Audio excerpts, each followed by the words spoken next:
महाकुंभ में धर्म संसद चल रही है। इसमें सनातन बोर्ड के गठन का ऐलान होगा। धर्म संसद में 13 प्रमुख अखाड़ों में से ज्यादातर मौजूद ही नहीं है। जिस तरीके से यहाँ धर्म संसद की बात सामने आ रही है, इसको लेकर अलग अलग तरह के कयास थे। इन सभी के साथ कथावाचक धीरेन्द्र शास्त्री प्रयागराज महाकुंभ पहुंचे।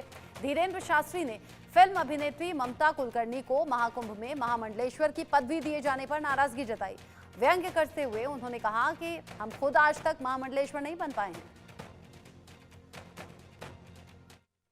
महाकुंभ का भव्य समागम चल रहा है। इस भव्य समागम में बागेश्वर धाम सरकार धीरेन्द्र कृष्ण शास्त्री महाराज पहुंचे। महाराज जी, इस भव्य समागम में हर जगह केवल महाकुंभ की चर्चा हो रही है। आप बताइए, इस महाकुंभ की चर्चा होना कितना विशेष था और क्या क्या विशेषताएं इससे बाहर निकल कर जाएगी? जितना हिंदुस्तान कहने के लिए हिंदुओं का होना जरूरी है, जितना प्रकाश के लिए उजाले का होना जरूरी है, जितना अज्ञान को मिटाने के लिए ज्ञान का होना जरूरी है, वैसे ही वर्तमान में सनातनी परंपरा का परचम पूरे विश्व तक पहुंचाने के लिए महाकुंभ की चर्चा होना बहुत जरूरी है। लेकिन चर्चा तो कहीं अलग अलग जगह पर हो रही है।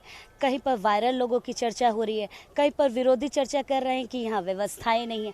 ये दो चर्चाएं ज्यादा निकल कर सामने आ रही है। तुलसीदास जी ने कहा है, तुलसी या संसार में भांति भांति के लोग, कछु मानस कछु देवता कछु ढोर के ढोर।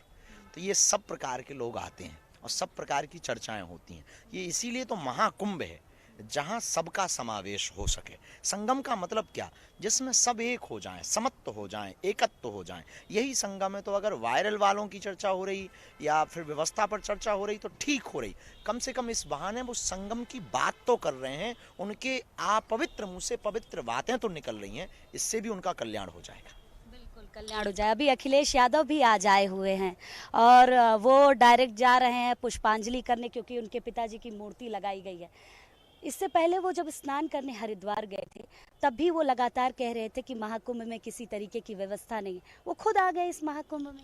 राजनीति पर हम कोई बयान नहीं देते हैं, हमारा रास्ता थोड़ा अलग है। हम अध्यात्म की बात करते हैं, सनातन की बात करते हैं। विरोध लेकिन उनकी तरफ से ज्यादा किया जा रहा है। इसमें कोई फर्क भी नहीं पड़ता है। विरोध किसी के करने से सनातनी परंपरा को कोई फर्क नहीं पड़ना है। और राम जी का विरोध करता रहा तो क्या खाक राम जी का हुआ? उल्टी जय जयकार राम जी की हुई है। तो रावण समझे हम उनको? बिल्कुल भी नहीं है, ये आपकी सोच है। बिल्कुल। लेकिन महाराज जी, अब मौनी अमावस्या का स्नान है। बहुत ही वृहद तैयारी की गई है। हर तरीके से तैयारियों का जायजा भी लगातार लिया जा रहा है। आप बताइए, मौनी अमावस्या का स्नान संगम के लिए हर कोई जा रहा है। क्या जरूरी है कि संगम में ही केवल स्नान किया जाए या हर जगह कर तो सभी जगह सकते, फिर तो घर पे भी आप कर सकते हैं। घर पे भी गंगा यमुना चैव गोदावरी किसी में मंत्र बोल करके आप प्रकट कर सकते हैं। फिर आने की क्या जरूरत है? स्नान की महत्वता का, पर्व का, स्थान का बहुत महत्व है। अब जो सांप बाहर पकड़ा जाता है वो पीटा जाता है, जो सांप शिवलिंग पर मिलता है वो पूजा जाता है। अच्छा, कहीं पर हमने चर्चा सुनी थी कि सनातन बोर्ड बनाने की बात जो लगातार चल रही है, उसका नाम भी बदला जा रहा है। सनातन संरक्षण परिषद, कुछ साधु संतों ने नाम रखा है कि सनातन संरक्षण परिषद नाम रखे और इसी नाम को लेकर आगे बढ़ा जाए और सनातन बोर्ड बने। तो क्या ये नाम आपको एक्सेप्ट है? हाँ, बेझिझक जो भी सनातन के हित में कार्यों पर हम एक बात इसके ऊपर और बोलना चाहते हैं। अगर देश हिंदू राष्ट्र हो जाएगा तो हमें इन सब की बहुत ज़्यादा ज़रूरत नहीं पड़ेगी, हमें ये लगता है।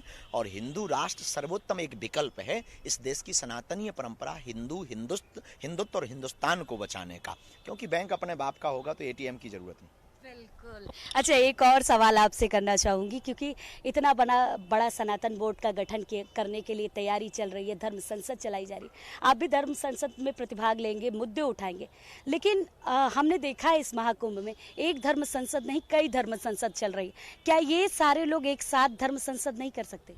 सब लोग एक साथ कर सकते हैं, पर इतनी व्यवस्था बनाना, उसमें इतने लोगों के उद्बोधन विचार ले लेना, इसलिए एक एक करके विचारों पर मंथन हो रहा है। फिर इसका समायोग जो हमारे आचार्य हैं, जो हमारे प्रबुद्ध जन हैं, जो इस सनातन परंपरा के शीर्षस्थ स्थान पर विराजमान हैं, वो सभी का निचोड़ निकाल करके घोषणा करेंगे। तो मतलब